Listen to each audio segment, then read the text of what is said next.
We did a lot of cool stuff, and I just hit the record button, so I need to wash my mouth here. But we did a lot of Vice Archon calls over the summer just to kind of make sure people were ready for recruitment. And obviously, it's hard to be ready for anything in this day and age, man, with all the crazy shit that's going on. But I think nonetheless, Pi Kappa Phi still continues to push forward.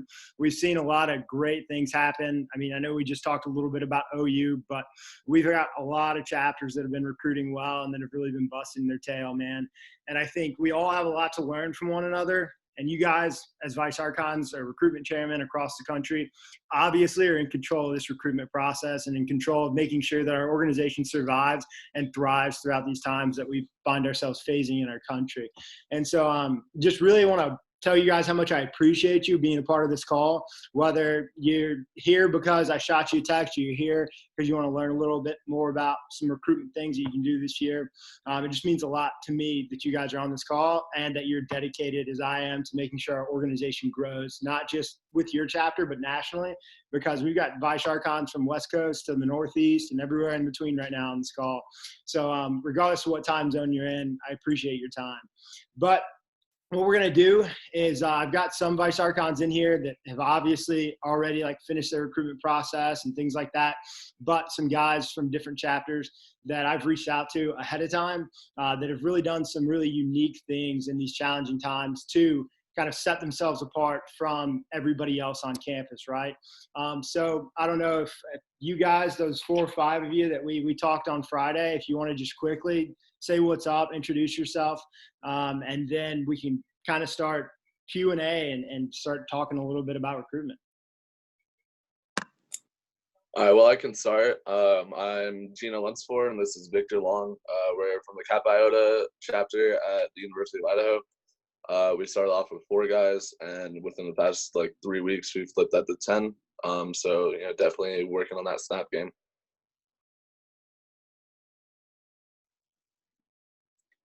I can go next. I'm Jake Reed. I'm the Vice Archon at the University of Missouri. Our fall rush actually got moved to virtual within 14 hours of it starting. They literally the night before were like, hey, we're actually going to do it all virtual.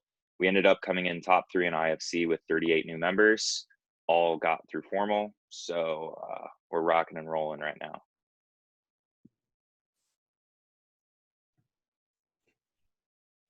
I'm Jason. I'm from the Epsilon New chapter at Sac State on the West Coast. Like Jake said, we're virtual. We're busting our ass to make sure we get guys. What's up, y'all? My name is Anderson. I go to Loyola New Orleans, and right now we just finished our second round. We have our last round of recruitment on Wednesday. And our class was beyond expectations. The other fraternity decided not to even rush altogether. So we've definitely been hopping on that advantage.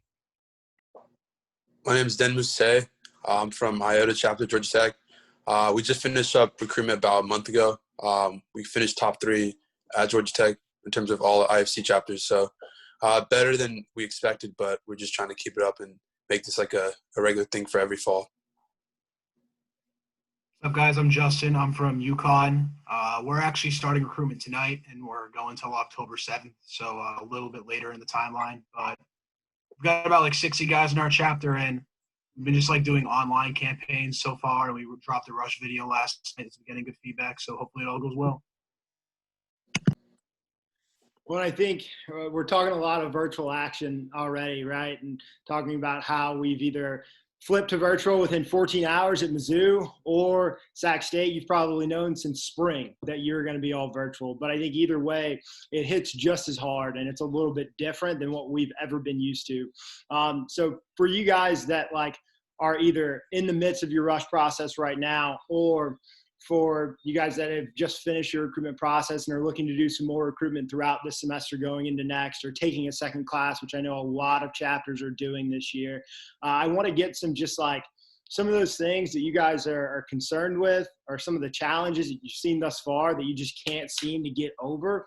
What are those things that are really bugging you as a Vice Archon that I think some of these guys that just introduced themselves, but also myself and all of us can talk a little bit about how we can do or facilitate virtual recruitment or that hybrid recruitment where some of it can be in person, but it has to be small groups, so on and so on. Hey, I'm from. Oh, sorry. No, you're good, brother. Go for it. Hey, what's up? Anthony. I'm from Gamma at Berkeley, and we just finished our recruitment, and we had a pretty good turnout. Like, we got a class that's basically the same size as we would get at a normal fall. We ended with 12 people, and then we gave out like 15. 3 of them decided to like defer because they want to do it like maybe if there's a better like campus culture around new member stuff. So they just decided to defer, but I think we've got them in the bag. What we found that was super successful is doing sort of one-on-ones, being like in breakout rooms personally. I think one of the things that's super strong is like we have like unique brothers and people who are very interesting. Like, we're a strong house in terms of personality. And I think as long as you can showcase your strengths, you'll be able to get like a good class. Well, and let's talk a little bit about that, right? So you mentioned the Zoom breakout rooms right there, Anthony. Obviously, it can be a little awkward hopping in a Zoom breakout room with somebody you've never known before. And whether it's 2-on-2 or 5-on-5 or 1-on-5, or regardless of what like that situation looks like, if there's any awkward silence during that Zoom conversation, I mean, we've all been in those situations at this point in time. Like, it gets a little weird. And those first impressions, especially on a Zoom call during rush or a recruitment process where you're competing with other fraternities, I mean, that's a big deal. So like, how have some of you guys, especially some of you guys that introduced yourself here a second ago, where did you see some success in some of these like virtual conversations, whether that's a virtual conversation leading into an in-person one or vice versa? How did you keep the conversation going and relevant? And how did you like showcase your chapter's values and personality? For me, like we were fully online recruitment, but over the summer I did a lot of different calls with P&Ms. One of the biggest things for me, at least, to keep that conversation going was that just utilizing like what I've experienced with the house, like whether that's just like some dumbass story, one of the guys one night, or like just like a certain event that we put on, being able to just like look back at like just what I've done over the past 4 years with my brothers that like I will never forget, and really being able to like use my emotions to be able to actually like show them that this isn't just something that we're not drinking buddies. Like, this is something way more important than that. Yeah, dude, using stories is the best way to get somebody interested in what you've got going on, because it's something you can talk about that you really care about. Loyola is a really small campus, but what we have found a lot of success is we didn't wait to the first round to make interactions with P&Ms. As soon as they filled out the interest form, we connected brothers, or especially the people in the recruitment committee, to connect with those people. So by the time they had the first impression on Zoom, they at least already knew some people that they could keep up a conversation with. And that really took out the awkwardness of like the first like face-to-face being through Zoom. Yeah, dude, getting that first conversation is so important, and being ahead of the competition in any way that you can, whether that's through social media, through a Zoom call, through a text message, doesn't really matter. If they're more familiar with you first, you're already a step ahead of the game. I love that. Yeah. I'll go. Yeah, go ahead. Yeah, I didn't introduce myself earlier. My name's Justin Battle. I'm from Theta Lambda chapter, Missouri State University. We finished recruitment about a month ago. We got 31 guys. We were top 3 in recruitment come towards the end. One of the biggest things that we found out that was really helpful for us was talking about some of the awards we won on campus, showing off our formal room. And most importantly, the biggest thing that was huge for us was actually talking about the ability experience, because a bunch of guys that we got kind of like felt home with that and kind of connected with that based off family members that may have disabilities, or throughout high school, some of the activities that they did outside of school as well.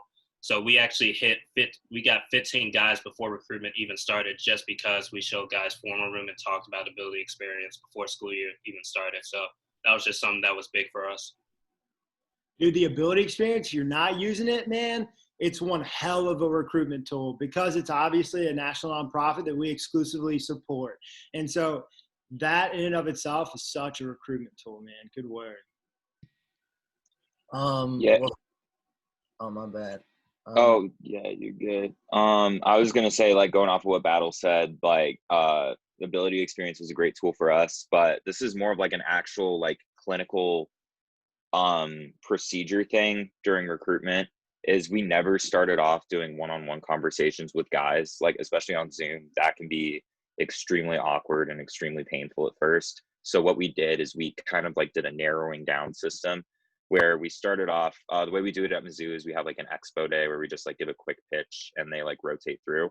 But once we got guys like actually coming back to talk with their brothers, we started off with like 2-on-2, like groups of 4, or 4-on-4, narrowed it down to like 2-on-2. So we had like 4 actives, 4 PNMs talking to each other, then narrowed it down to like 2-on-2, and then finally did that 1-on-1 with the pre-close as the rush process was going on. And we mixed that up with things in between, like our house tour and different things like that. But it was really helpful for us to like find guys in our chapter that had common interests, match them up with similar interest PNMs based on their campus director profile, which is a tool that we use to build our dudes list. They began those conversations in like larger groups where they could feel more comfortable and like kind of catch a vibe. We were able to narrow it down, get into more serious conversations about like the ability experience, academics, like what they're hoping to get out of joining a fraternity. And then finally ended up with that pre-close 1-on-1 where we could actually see like, hey, this guy's a good fit for our chapter. Like we want to give him a bid, or like we can say with certainty that he would sign a bid. Jake, I love that process and strategy, and it's incredible. What for you guys was the difference between like those group interactions versus the one-on-one? Like what was the biggest like advantage there, you think? I'd say starting out with group interactions. I mean, obviously it's different like when you're rushing in person because you can have a lot more nonverbal communication and somebody can feel a lot more comfortable when they're talking in person. But when you're interacting virtually over Zoom, it's a lot harder to like gauge somebody's body language or their interest level or things like that. So having somebody in like a little bit of a larger group conversation where they kind of feel like the spotlight isn't on them helps them get a lot more comfortable. And so then by the time that you're ready to actually have those one-on-one conversations that requires a little bit more brain power, or a little bit more like emotional investment on both sides, you're actually able to feel comfortable going in and talking to that guy one-on-one. No, perfectly done right there. I love that. Well said. Yeah, something that because we're full virtual at UC Merced, and something that we've been able to do actually is convince a lot of like non-affiliate guys that are close to the frat. Like we've been able to convince them to join since like we can't do anything in person. Our dues are like really low since we just have to kind of pay like nationals. So we've been able to convince those guys, and then we've also had like an overlapping recruitment with professional fraternities. So what we kind of do is like we have guys hop in on those Zoom calls, and then when they do breakout rooms, we like are able to talk to some of the guys that are there and like yo, come check us out. And it's like something that we've never really been able to say when people are considering rushing professional and like socials, is like the dues being so cheap. And I feel like with the semester, like that's really a thing we can use to our advantage. Well, and if you're not utilizing other student organizations to leverage some sort of like pitch or conversation around PICAP, I would certainly encourage that, because that's what we do in Expansion when we're starting new chapters, because we know nobody.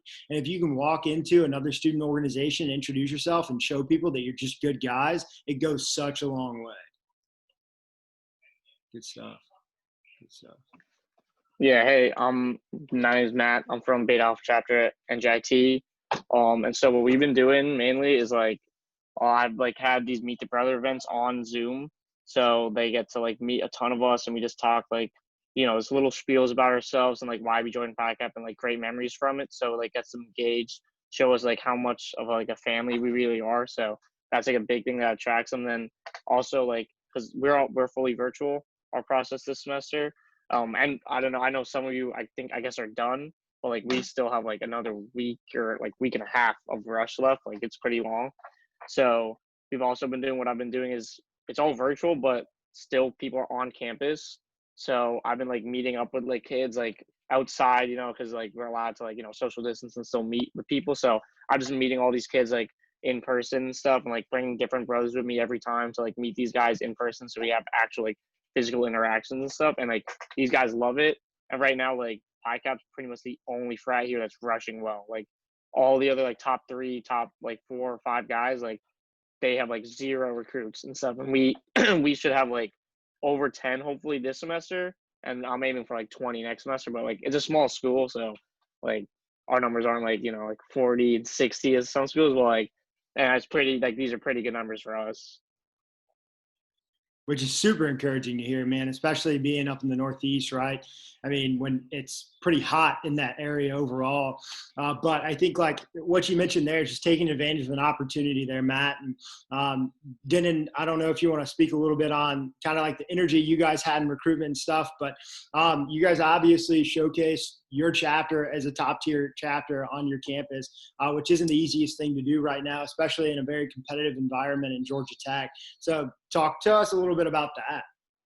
Yeah, I think the main thing that we did, like I did this year, was like I brought in a rush chair, and the rush chair was a second year. So he's like, you know, really young, and he was, you know, he's really outgoing in terms of like on social media. He like wasn't scared to DM any kid, and like that was a big thing for us, like getting through kids like on Instagram, following them, getting to know them through there. That was a big thing, and then we carried that through the year in terms of recruitment, and then we brought them over into like basically small groups, like I forgot what I was saying. But yeah, utilizing the fact that we had virtual and in-person rush, we kind of had small groups of people, meet them outside, go like maybe go get lunch, but basically having that face-to-face before virtual, because like in the virtual like aspect, it's kind of hard off the start just to kind of have that good good conversation. But yeah, we brought a lot of energy and everyone was like really excited for it, and I think it carried through and kind of let us kind of have a solid recruitment. Word, and I just saw Nate dropped in the chat about Facebook and Instagram groups on top of the DMs that Denon was just talking about, man. Like we have seen close to a 90% response rate through Instagram on our expansion here at University of North Texas. Students are looking for interactions now more than they ever have before because they've been missing the social interaction since quarantine and COVID has started, right? So like finding those avenues on social media can be so huge. That's a massive name generator that if other fraternities aren't taking advantage of it, that's an opportunity that you have to just blow them out of the water. Good time. I think also. Yeah, one thing that. No, go ahead, bro. Go for it. I was gonna say one thing that we've done was like we have different like hashtags that are associated with just like our university as a whole. So like one of them is U Idaho Bound, which is like kind of a weekend visit that like incoming freshmen like will like post pictures from like hashtag U Idaho Bound, and so like using like Instagram to like search those and like go through those different posts, finding people that like were coming through for their freshman year. It's gotten us like 6 PNMs. And it, just like a simple hashtag that like, maybe they're like it's roll vandals or whatever it may be. You can definitely find PNMs to that. I'd say adding on to that, I'm gonna touch on what Den said, and also, so it's about playing to your team's strengths. It's about delegation. So a lot of times as Vice Archons, I feel like we carry this weight of like we have to do recruitment alone, or we're the sole person like responsible for recruitment. And bringing in a rush chair is something we've done before, but I think we've really honed in this semester. Actually, he's in the call now. His name is Ish. He's a second year, but he's an orientation leader. And that's a tactic that's really important because that's a big name generation. We usually have 1 to 2 guys that are orientation leaders so they can help us get those recommendations from the get-go. And also they're already that friendly face that they already know from orientation, either because they like dance wacky like songs on stage and like try to hype them up, but they already have that connection. Oh yeah, like I've seen you before. And that has really helped. Like everyone approached our table more because Ish was there and because Ish made those connections. So it's about playing to your recruitment committee's strengths. Like if you're not the best at like just breaking the ice, delegate it. Like if you're not the best at getting feedback from people, delegate it, because that's where you'll find success. And that's where your chapter is going to feel included in the recruitment process. And, to back up off of that, I got 2 points to say that I thought was really big for us. One, reach out to your alumni. Like that was a big thing for us. I actually had an alumni reach out to me before I started reaching out to alum. He actually met a P&M at the airport like 2 weeks before school was starting, and he sent that P&M our way, and he ended up signing with us. And I started reaching out to more and more alum if they knew anybody coming to Missouri State. Just reach out to me in my recruitment chair, and we'll take care of it and talk to the guys and everything like that. And that gave us an extra 2-3 guys that we didn't even know about, didn't have on our dudes list, that we just got there. And the second point, this was from what Parker told me back in our meeting back in the summer that like it stuck to me. It's like get these guys to rush before rushing PICAP. Trying to get these guys to like rush during this time is really hard. I had a bunch of guys tell me like, yeah, we may rush in the spring. During these times, we think it's best to rush in the spring, but you got to get these guys to try to rush now. I don't know about other universities if spring recruitment's bigger, but for here at Missouri State, fall recruitment's like the biggest thing. A lot of chapters get 30, 40 guys in the fall, and then it dies down to where we get like 10 or 15 in the spring. So it's all about trying to get these guys to rush now. And then once you get them to say, yeah, we're going to rush, that's when you really push in and try to say, like, here's what we can do for you, and here's what you can do for us at the same time. It's kind of like a two-way street. And I think that's the biggest successful thing that we've done and what stuck to me from what Parker said. And I think that will help with everybody for real.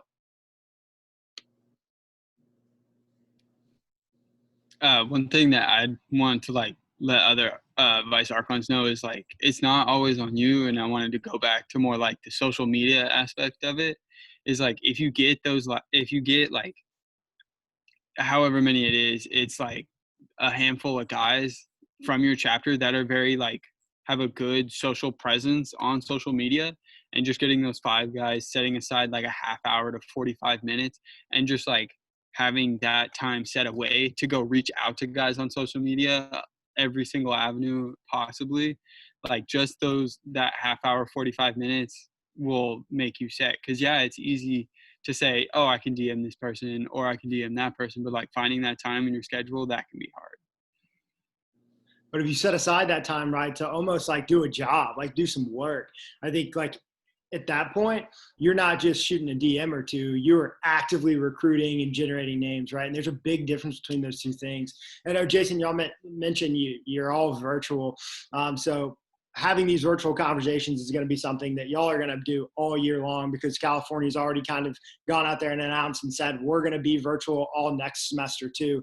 So Jason, you specifically thinking about Sac State and your recruitment here virtually this semester, but also going into next semester, what are some like good virtual events that aren't just like, let's throw people in a Zoom room and just talk to them? What are some good ways to create like that great conversation? So one way that we've done it and we've played to our strength is just a little bit like throw guys into a Zoom room, but it's having something to do during that Zoom room. And so we've had a whole bunch of watch parties, whether it was for the NHL playoffs, the NBA playoffs. It's just like having like time to like watch something. And then during the breaks, whether it's a timeout, the quarter's over, the period's over, having like set questions for conversation starters during that like break and play will make all the difference. And even if it is like you have a watch party, or maybe you like have a breakdown, like Zoom conversation, almost in a podcast style format of like, who's gonna win the Stanley Cup, or who's gonna make to the Super Bowl, Or if you want to talk like Twitch streamers and things like that, like Nick Merckx just recruited that dude Neo that's an insane sniper in Warzone with the Car 98, right? Like if you can have conversations about things that people care about and you know them ahead of time, and you connect the interests of your brothers with other people and kind of have those questions and conversations ready to like fire off so that way it never gets awkward, that's when you really do have a good, successful recruitment event or conversation virtually. I love that. Word. Another thing, if I can, to add to that is we have like the meeting scheduled for like a half hour before the game starts. And so like we have like that set of time for like P&Ms to like come in. And if they want to, they can ask questions or we can ask questions to them. But one thing that we struggled with the first time that we changed for the second watch party was to play like background music. So it's not just that awkward silence. It's at least like something happening in the background. No, that's a dope strategy. I haven't even thought of that myself. That's clutch. That's clutch. Well, and I know some people are still getting ready to recruit and things like that. And hopefully we're all recruiting throughout the year. But Justin, UConn, you guys are getting ready to rock and roll. I know it's hard to get people fired up sometimes, especially right now, right? When all we're doing is sitting in our rooms and going to classes, or when we do go to classes, you're wearing a face mask, so you can't really interact with people like you used to. Justin, how are you getting your guys like ready and like fired up at UConn? Well, actually, what we just did was we created a rush video. But it was more than just like a montage. We like interviewed some guys. We had me and my rush chair up there. Then we had our president who did Journey of Hope. Then we had our social chair and philanthropy chair all get up and just like give like a brief little spiel about like their position. And yeah, like Gabe said, everyone loved it. I was getting texts from like all my friends, even my friends from home saw it. We're just like, that was insane, like great video. That really got our guys pretty hyped up. And we did it exactly 24 hours before first night or our like first rush event. That definitely got us like all excited. Well, and whether it's like a rush video like that, or if you get people into a room like this and have like a bunch of hype up speeches, like ready to rock and roll from the Archon or somebody's done Journey of Hope, how like a combination of the two, like you guys at UConn, or like, I mean, even if it is like, I paint the picture in my mind of the Wolf of Wall Street, right? And Leonardo DiCaprio getting up there and like, I'm not fucking leaving, right? And he's super hyped and he's getting everybody stoked to like run the day, run the calls. I think like as Vice Archons, like you are the Gatorade Get Hype man. Like you are the person that is leading the charge into battle with recruitment. If you can get people hyped up through a rush video, through a speech or something along those lines, like God has given you the gift to do that, right? To talk in that way, to get people motivated. So definitely leverage that, man. Definitely leverage that. And that rush video, fire, dude. Fire. Yeah, it was pretty good. Word. So I know another big thing that I know a lot of chapters have kind of struggled with is, regardless of whether it's virtual or limited in-person recruitment, that hybrid process that I saw, I think it was Nate was talking about earlier in the chat. It's a little bit different because you might only have had the recruitment committee and a small group of people interact with the P&M before we slide a bid in front of them, right? Which means sometimes the chapter is like, how are we supposed to hand out a bid to somebody if they've only met 5 guys in the chapter or 10 guys in the chapter? Somebody tell me a little bit about how you've gotten your chapter bought into like handing out bids, even though like the entire chapter wasn't able to meet them in person and see if they can talk to girls or, you know, all that stupid shit.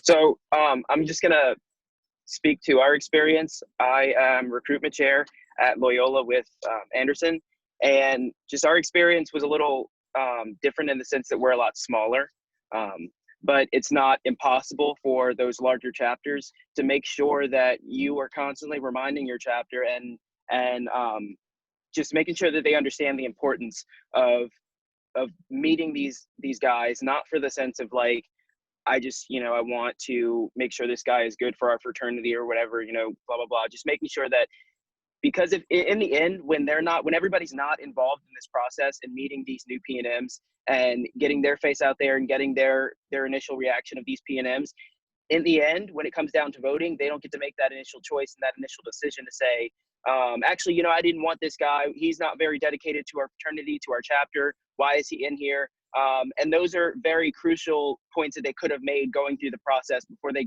even got to extending bids, and before they even met all of these members of their chapter. And I think that's important to understand and make sure that you have all the boys in your recruitment committee understanding the importance of it and reaching out to everybody in the chapter, the other actives, so that they know the importance of everybody's attendance and meeting these new P&Ms. Yeah, so leveling with the chapter and getting them to kind of understand those things and facilitating conversations around that's super important. Good word, Ish. Good word. To like go along with what he said, I'm Victor. I'm a third year attending UCSD, the Zeta Beta chapter. And I was the first one to ever rush UCSD being founded. Technically, we were the founding chapter. And when I went in, I think the first thing which I really did appreciate that PICAP did to me was establish what they're all about, what their morals are. Because I went to other fraternities and I literally would ask them, what are you guys about? Like literally that, and they'll be like, no one's ever asked you that. Like, how are you not like able to answer that? And as soon as I got to PICAP, I was like, what are you guys about? They're like, oh, so we're like philanthropy heavy. We have the ability experience. We're trying to change the culture. And I can also see everyone in the fraternity had a different personality. No one was similar, while everyone else had that like frat guy image, you know, trying to act all chill and shit. While PICAP was like, you don't need to just be yourself, dog.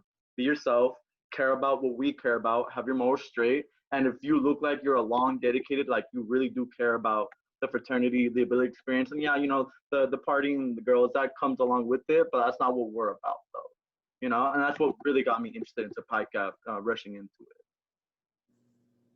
Well, I think from that P&M perspective too, if you think about when you were joining Victor, regardless of whether you interacted with the entire chapter or just a small subset of guys, if the entire chapter can understand that that's who we're looking for, is someone like yourself that's looking for a genuine fraternity process that's going to better them as a person, that has some value and morals behind it, that's when you can tell your rest of your chapter, right? Because UCSD, we're not working with like 150 guys, but if you're thinking like you're working with that size of a chapter or 50 guys or somewhere in between. We were 25, dude. There were like 20 guys less.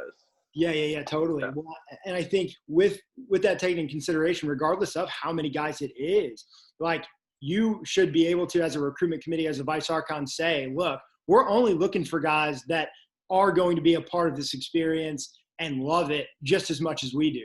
Because Definitely. if they come into the experience and they don't see that we're genuine guys, they're Audi 5000.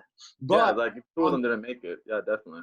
On the flip flop of that, from the recruitment like committee and chapter perspective, if we can convey to the chapter that all we are looking for is those genuine guys that are going to add value to the chapter, that are going to supplement our experience as well as theirs at some point in time, that gets our chapters bought a little bit more back into like, okay, if they're looking for the right people, this is something I don't even need to worry about. Like I might not even need to recruit as a general chapter member. Definitely. If oh yeah. the rest of my chapter or my recruitment committee, I believe in them and I trust them. Yeah, when I had the one-on-ones, you know, I spoke to like 8 different of the you know actives, and I asked them what PICAP means to them, and they're all very similar, but obviously they're all different like people. You know, it's like I'm happy that you guys are kind of here for similar reasons, but you're also your own different person. You know, and that's what I think we should also show off to the PNMs. Like there's a culture in the Greek life, there's a culture in PICAP, but at the same time we want you to be yourself. You know, and also give all that energy to us, and we'll give the energy right back to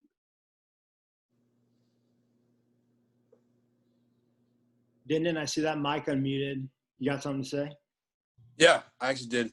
In terms of like giving out a bid when like not a majority of maybe the fraternity got to meet them, I think it all comes back to like trust in terms of like I was we were all chosen to be in the position. We chose rush chair, and we also and then we also kind of worked together and formed a rush committee, right?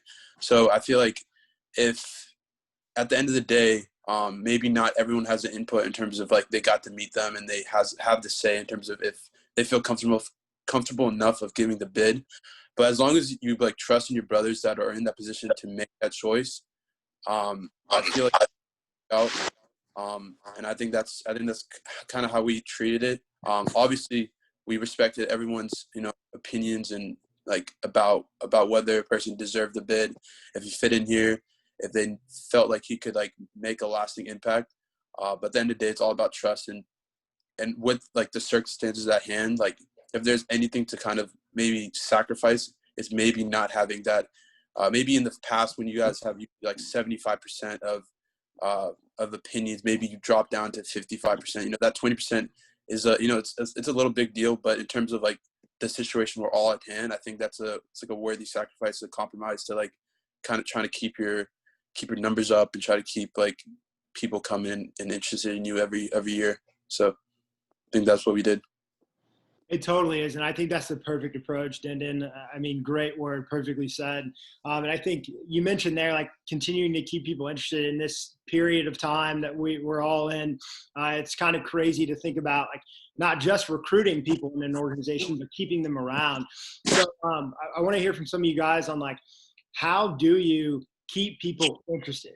From a retention and engagement perspective, how are we going to keep people bought into Pi Kappa Phi? Whether that's through the new member process or to continually recruit people, how are we going to make sure we keep the conversation going and keep Pi Cap hype and at the front of their minds? So for me, like I, of course, like I'm Vice now, but I'm third year. So last year, I was like with the spring 20 guys, the people rushing and stuff. I would like get all their contacts and stuff, and then those who didn't join spring 20, who just didn't decided to go enter any frat, I like keep up with them, like constantly text them all throughout the summer, and like still like to this day, like still text them all and like just be like actual friends. Cause I think that's the most important part of rushing. It's like you got to be friends with these guys before anything. I think that's like valuable because these guys aren't just like numbers for us. Like they are actually joining our brotherhood and stuff. Like they are going to be part of our family and stuff. So we should be friends with them beforehand anyway. So that was always my goal, and our like a goal here at Beta Alpha is like that's a big thing. Just being friends with these guys, getting to know them, and like then after that getting them to become friends with the rest of us, and then like slowly work your way up. So honestly, like the way we've done it, we just become like really close to these guys right from the get-go. And then we kind of like just keep reminding them about us, inviting them over, letting them hang out with us, like calling them, texting them, whatever it is, so that like our frat is always in their head, especially during summer and stuff. So it's like they didn't have really even a chance to like think about the other frats, because it was like it's just we kind of dominated who was our interactions with them. So then at that point, they're podcasts without even knowing it. Word. Yep. Okay. One of the things that we did was we had like a working out group chat, and so when we like found a guy that was like into working out or anything like that, we'd just invite him to that group chat, and we'd go hit the gym with them. Afterwards, you go get like food. After that, you just say, hey, come hang out at the house, and like constantly, like whether it's like them getting notifications from like the chat, like like just us like sending dumb memes or whatever. It's like they're already a part of us, even though they're not. Like just going off like.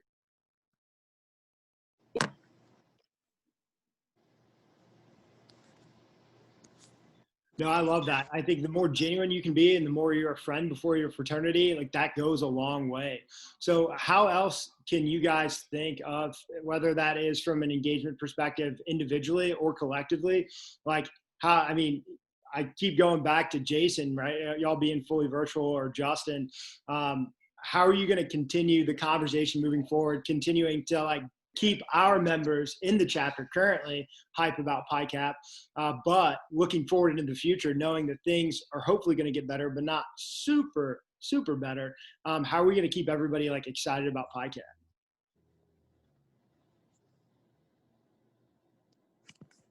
Yeah, for us, it's obviously been pretty tough with everything being virtual, not just Rush, but pretty much like if you live off campus, you really can't go on campus, or there's like regulations people have to follow.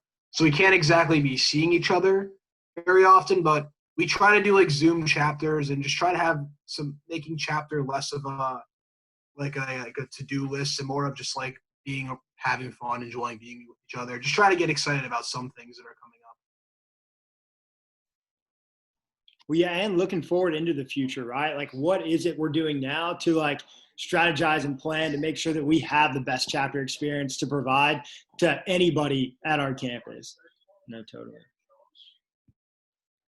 One thing at Sac State that we do is like we just kind of keep reminding the chapter like why they joined and like kind of like those little bits and pieces of like the clear future that we do have because everything is unclear. But it's kind of like reminding that like after all this like goes away, like we're gonna become a better chapter because of it. Well, dude, and that's opportunity right there. Painting the picture in somebody's mind of we are here not to just be a fraternity, but we're here to leave a legacy. We're here to change the game. And getting somebody motivated about something like that is definitely going to keep them around. I'm Nate. I'm from ASI. One thing that we've been doing with COVID and everything, just to kind of keep morale up, is we've been trying to kind of like improve on the things that we can really like improve on. We can't do the social stuff, but we've been doing like a lot of improvements to our house. And like during chapter, we've just been trying to do things to kind of get people excited. Like we have a committee called like Life Skills, where like we teach something new like every week. So like last week I think was like cars. So like changing your oil, like different stuff like that. We had one where it was like stocks, like doing stuff to actually make chapter interesting. So it's not just COVID still a thing. We're not doing anything, like stuff to kind of keep people engaged. No, totally, Nate. And I think like professional development, man, if you guys don't have a way to professionally develop your chapter or professionally develop the guys that are joining right now, whether that's through alumni or through some student services type stuff, or maybe somebody in the chapter that's a senior that's getting ready to graduate, that's had internships and built his resume already and so on and so forth. Like, I think that is such a huge tool to keep people engaged. And you can use that in recruitment and a new member process with all your chapter brothers. I love that, dude. A little thing I can add on to that we do with the brothers is that we have a thing called Top 5, and that's basically just like, you know, memes between the chapter, and like we send it to the Archon, and the Archon gets to choose like, you know, 5 to 7, and then at the end of the week we get to see which were the best memes out of all the brothers, you know. So just to keep them like posted weekly update of like, you know, things we just did this week basically. Which is just like fun stuff. And like if fraternity's not fun, then what are we doing, right? So I love that. And if you don't have those little things going on, whether it's a competition or it's like creating a Discord to get people hot in Warzone and so on and so forth and keeping people salty, man, like setting those things up just makes fraternity fun right now. And there's no other organization on our campuses other than fraternities, and hopefully better yet, Pi Kappa Phi, that are going to be able to provide an experience like that, whether it's from a professional development standpoint or just fun stuff like dropping memes or TikToks. And I know everybody's scrolling through that shit on a daily basis. Word. Well, I know we're getting close to time. We've got like technically 10 minutes left in the call. So like for some of you guys that I know we talked on Friday about like some of the opportunity that we have moving forward. There's a lot left on the table, man. We've got a whole year left ahead of us. We're only in September going into October. There's a lot of recruitment left to be done, a lot of retention of members and initiating of members, bringing new people into our chapters. And that shit's exciting. And that stuff is so much fun. And that's what you get to be in charge of as Vice Archon. So, just kind of want to leave off on a note right before we just open up for general like conversations and questions and thoughts moving forward.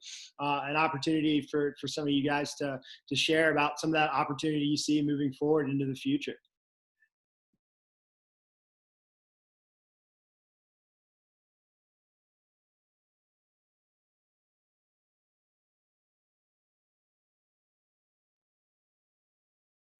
I had a question real quick. I feel like a lot of us take away from this. It's like we haven't started yet. I used to start October 1st when it comes to, you know, Rush, and I'm not even the Vice Archon you leads in. I'm just filling in for him. And I noticed like the other brothers, like it's that time of the year again where we're nagging. They're like not nagging, but like we're throwing notifications in the group chat. We're like, hey, heads up, we got this coming up. Hey, heads up, we need guys for this. And like no one's really like rolling the ball. What do you think we can do to, like the chapter going again? Because it's like 3 months, summer. It's like, oh guys, like 2 weeks, now we're back in it and we got go. Like, what's the best thing that I can do to like get them, my brothers, back in it, basically? Because I started doing Among Us between us, like 10 of us, and that got us going, on Discord again. So it's like, what else can I do to get the others back in to be more active as well? I think specifically, like for me, and I'll let you guys that are obviously in the position and that are in your chapters touch on it more than myself, but I think it is about painting a picture of opportunity and positivity, right? It's about, yeah, we're in a weird time right now and we're going to be nagging you as an executive counselor, as a vice archon, so on and so forth. But like, here's what we have to look forward to. And here's why we're doing these things. Because if people don't understand why they're doing something, they're never going to want to do it. So like, what is that why for some of you guys?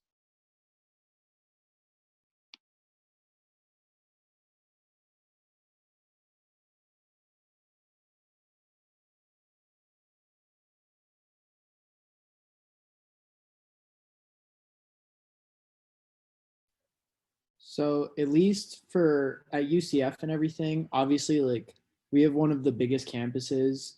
So we always say like, especially right now with COVID, we've said like, hey, like this is our family right now. Like a lot of us are not in the Orlando area. So it's kind of giving us an opportunity to feel like a part of campus again. Like I know obviously football's starting to come back, like do like tailgate watch parties, like do obviously the boring stuff like, hey, post this rush graphic. Like it's hard to get people involved with that unless you text them personally. But that fun stuff like Among Us, what Parker was talking about with Warzone, like try to find like small stuff. Even if you guys are super close to the sorority, do like a Zoom happy hour and just hang out. Like do like small stuff that'll just be like, oh, like I like talking to girls. Like I'm not able to talk to girls because of COVID.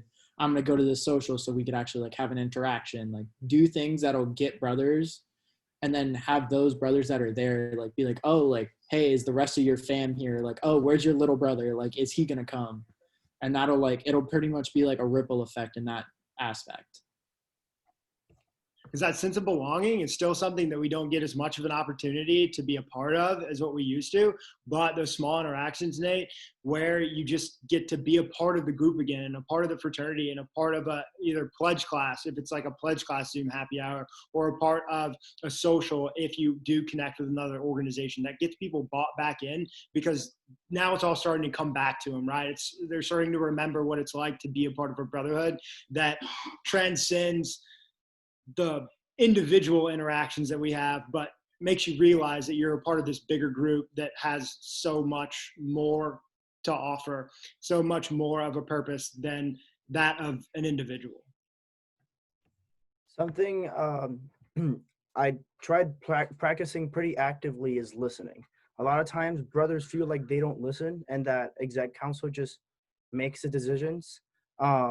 And I made it a point to begin to engage in conversations and intentional conversations to say like, hey, what do you think are our strengths? What are our weaknesses? What can we change? What do you hope to see different? Basically a SWOT analysis. That's what you do in public relations, to like see where you have your starting point.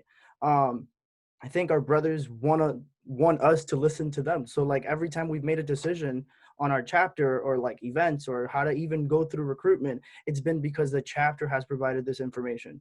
And a lot of times when we're in the position as Vice Archon, Archon, or whatever your position is, we tend to have the best ideas and forget to look back and listen. And also it makes your job easier when you have all these suggestions and then you weed them out. And people feel heard. Like if you get to pick someone else's idea and have them be part of it, you already have help. You have it, like you turn it on the whole chapter to get engaged and you're making an impact. So speaking to that, another thing that's really important that Anderson and I have worked on together is the fact that like when we have these P&Ms fill out those interest forms, when we're tabling, anytime they're talking to someone, we set up a QR code, put all our links in that QR code, tell them, hey, here's your P&M interest form, here's your IFC interest form, everything you could need all in this QR code. When they fill out the form that goes to us, the interest form, it gives us a brief introduction about who they are, their major, just like that brief, this is what they're interested in. From there, we take that entire list and we connect them with our brothers. We go to our active brothers and we say, hey, we have a PNM who's in this major with you, or a PNM who's interested in so-and-so with you. Can you reach out to them and, just have a conversation and make that connect? From that PNM's point of view, they just get a message from one of our brothers. They're like, hey, I'm in PICAP, heard you were interested in this, blah, blah, blah. They get that mindset that, oh, they're interested in me. There's some people who are interested in the same things I am in this fraternity. Let's see what it's about. And that's how you just keep that interest peaked and going. Yeah, so from a PNM perspective and from a chapter perspective, if people feel heard and you're having relevant conversations with them about what they care about, whether it's a recruitment conversation or you're just trying to get somebody to an event, I think that's where you find success, right? It's not the execs chapter. It's not the PNM's chapter. It's every single brother of Pi Kappa Phi's chapter in your greater chapter membership. And so I think if you can keep that at the forefront of your mind, you'll continue to keep people interested and involved and engaged throughout the year. I love it. I love it. Word. Well, we've coming close to the time. I don't want to cut any good conversations off because we've had nothing but good conversations thus far. Is there any last minute things on anybody's minds that we want to talk about?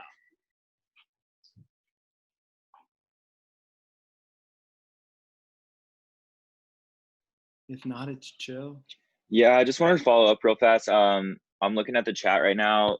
Nate from Ada Psi just said something really good that you should check out, about for your dudes list. If anybody wants an example of that, reach out to me. Or if you want any examples of stuff that I've set up, I have a lot of documents that I just have laying around, and I'd be happy to help you guys out. So I'm gonna send my number in the chat. Feel free to reach out to me, and I can send you I have Google spreadsheets and stuff like that. I haven't talked this whole time, but I'm a VP of the Northeastern University chapter in Boston. I also wanted to point out we use Chapter Builder, which does the same dues list management as that, and it's really helpful for taking notes during a Zoom call, where you can because if more than one person has access to it, you put what their interests or something new about them under their page. And then this also helps me send out a mass text with the Zoom link the day before an event and 5 minutes before the event. So no one really has to stay on top of our rush schedule. They just all get a text, and it's really great for managing the dues list. Totally. Yeah, I don't know if you guys noticed earlier, but a guy named Woody Woodcock was on here, and he actually worked for Fired Up, who created Chapter Builder. And so he got off before he heard that come out of your mouth, Sean. But God, I wish he would have been here, because he would have been fired up. He would have let everybody know what's good. Damn. Good stuff, though. Good stuff. Well, gentlemen, I really appreciate your time. Obviously, it's a weird time to recruit, but you guys have all done a great job thus far. Just keep up the good work, man. Keep spreading the good word of Pi Kappa Phi on your campus, and keep your chapter members engaged, involved, and hyped, man. Because we have so much opportunity in this next year to plan and to recruit people into our organization based on values, and not because of a house or because they went to a party, but because they give a shit about Pi Kappa Phi and what you guys stand for. And based on this conversation, I've heard nothing but amazing ideas and amazing things that create genuine, authentic conversation. And that's what recruitment's all about, is getting somebody bought in to your values and your mission as an organization and getting them to join based on that. And so I have no doubt in my mind that not only will our fraternity continue to exist, but continue to bring in a bunch of great individuals in our respective chapters. So that way we continue to kick ass on a national level, being a top 10 national fraternity in this country. So I appreciate all your dedication to Pi Kappa Phi and to recruitment and to your role. But until next time, if you need anything, I'll go ahead and drop my number. I've been texting you guys from a Chapter Builder number, actually, fun fact. So that's my real number. Not that I was lying to you, but it is what it is. And if you need any resources or anything like that, we have a new website, picap.org/recruitment. We've been doing a lot of recruitment related things on social media. So hit us up. And if you need anything, don't hesitate to reach out. I appreciate all you guys, though. Yeah, thank you, Parker. Word. Word. Thank you so And if you much. want to do some recruitment on a national level, hit your boy up. We'll go start chapters together. Thank you. Thank you, Parker. Of course, Alex. Good to see you. Good to see you, Sean. Peace out, Parker. Peace, brother. Hey, Park. Later, Nate. Nate, hit me up. I still have your number. I'll text you after this. Hell yeah. Thank you, Parker. Good day, Yep. man. Definitely gonna hit you up for that national expansion because when are applications opening, by the way? They're pretty much open all the time. So I've been looking for you and Jaime's to roll through. Where do I find it? I actually have to find it first too. I'm gonna make a note to follow up though quick. But reach out to me or Connor if you want to shoot me a text or whatever. We can make it happen for sure. Awesome. But yeah, we're about to start recruiting pretty hard. So I'm actually gonna create a chapter builder for like recruiting leadership consultants. So Yeah, I want to go to law school, but I'm gonna take a gap year before. dude, hell Definitely yeah. something I want to do. Dude, it's so much fun. It's so much fun. I love it. And it gives you a chance to travel, at least normally, right? Yep. All right, Parker. Catch you later. Thank you for the opportunity. Of course, brother. Anytime. Appreciate you. Peace out, Parker. Thank you. Take it easy, bro. You too, bro. Thank you. You know it. See you, Braden. Dude, I just wanted to be the last one. I've never been the last one on a Zoom call before. I love it, dude. I love it. All right, yeah. I'll call you later about tech updates, dude. This stuff's crazy. It is wild. It is wild. Yeah. But, I mean, it is what it is, dude. Yeah. Golly, man. That was a lot of people. Yeah. Yeah, no, that was good. A lot of good stuff, too. I mean, yeah. We're sending out texts to guys, inviting them to play spike ball, stuff like that. Just, frat. Spike ball's a frat. Just sanitize that shit so you don't get COVID again. Yeah, I know. Hey, I've already had it, man. It's wild. Yeah. But all right, man. All right, brother. We'll talk soon.